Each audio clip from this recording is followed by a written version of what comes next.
The world of mushrooms is so much bigger than most people realize, so let me expand your palate with a little lion's mane.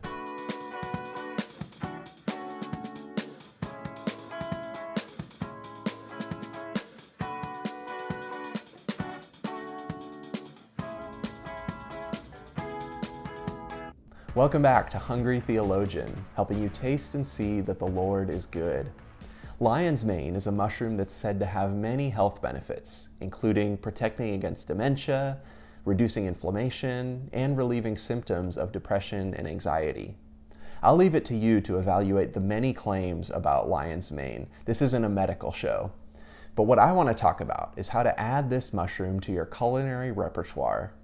Today, I'll be battering and frying it, which is one way to enjoy this versatile mushroom, but it's not for everyone.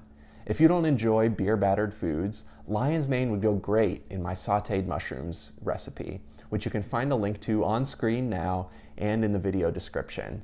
Now let's get cooking. I'm first going to prepare a couple dipping sauces so I can enjoy the mushrooms fresh once they're done. For a simple honey mustard dipping sauce, combine 1/3 of a cup mayonnaise, 2 tablespoons honey, 2 tablespoons Dijon mustard, 1 tablespoon yellow mustard, and a teaspoon or so of lemon juice. Give it a taste, then season with some salt and pepper. Next up, a buffalo sauce. To amp up the flavor of your buffalo sauce, dice half a yellow onion, 2 stalks of celery, and 2 carrots. Combine in a small sauce pot and saute over medium heat while stirring occasionally until the onions are translucent and all the veggies are softened. I'm making a larger batch here because it's delicious and I'm making some wings later in the week. But cut the recipe in half if you don't want as much. When the veggies are softened, add 1½ cups of Frank's Red Hot sauce and stir just until the sauce is heated up. Then add to a blender and blend for a few seconds to combine and puree the veggies. Then while the blender is running, begin adding 1½ sticks of cold unsalted butter, a tablespoon at a time. It should emulsify into a bright orange creamy sauce. To prepare lion's mane mushrooms, you want to cut off the bottom stem area that's going to be much tougher.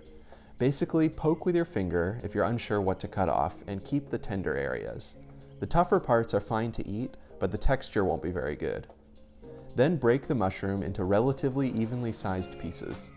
I have ½ pound here, which will be a good side or snack for 3 to 4 people. Begin heating a quart of peanut oil in a large Dutch oven or wok over high heat. While that's heating, combine 1 cup of all-purpose flour, ½ cup of cornstarch, 1 teaspoon baking powder, a 1/4 teaspoon baking soda, and ½ teaspoon paprika in a medium-sized bowl. In a small bowl, add 1 whole light-tasting ice-cold beer. You see me measuring here, but I ended up adding the whole beer to get the batter right.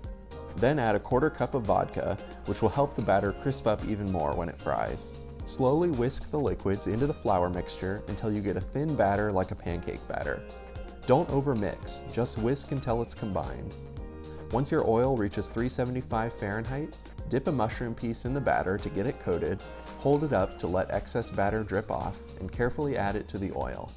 Repeat with about 1/3 of your mushrooms so you don't overcrowd the pan. Flip halfway through the cook time and remove when they reach a nice golden brown on all sides. It should take about 5 minutes. Transfer to a paper towel-lined bowl, season with salt immediately, then repeat the process with the rest of your mushrooms. Serve immediately and enjoy with these beautiful sauces. I picked up this lion's mane mushroom at the farmer's market over the weekend, and it's actually the first time I've seen lion's mane at my local farmer's market. There are lots of reasons I love shopping for produce at the farmer's market. It's fun to buy foods from someone who's so passionate about what they grow and to learn from them about how things grow and how they recommend preparing it. Another thing I really enjoy is seeing the produce change as the seasons change throughout the year. We're just starting to get good fresh tomatoes here, so obviously I've been enjoying lots of BLTs this week. Grocery stores and modern supply chains have gotten us accustomed to eating any food we want at any time of the year. For most of human history, this would not have been possible. You eat things when they grow, and then they're gone. This is why preservation techniques like fermentation developed across a wide variety of cultures. But in the modern world, we have an unnatural expectation that you can have any kind of fresh produce at any time of the year.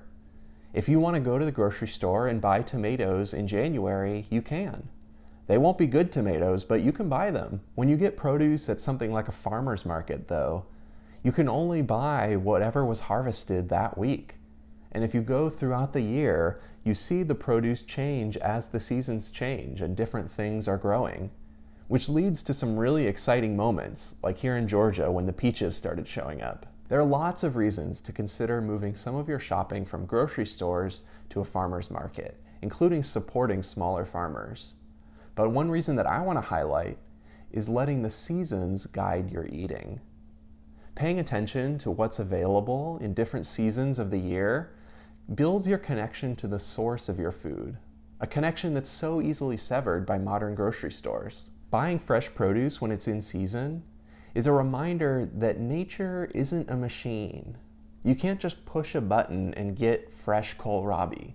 Someone has to actually pull it up out of the ground. And this is the way that God designed his creation.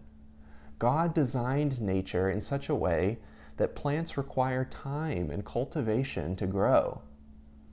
And different crops thrive in different seasons and specific geographies. Letting the seasons guide your eating is one way to understand nature better. And I think that's essential because understanding nature better helps us understand humanity. Humans are a part of nature. We're not machines, and we've been designed by God in particular ways. So understanding nature helps us to grow in wisdom so that we know how to live well. In the coming weeks, consider how you can make choices in your cooking and eating that help you get in touch with creation to grow in wisdom. And if you think what I'm sharing here has value, send this video to some people who you think would enjoy eating well and knowing God better.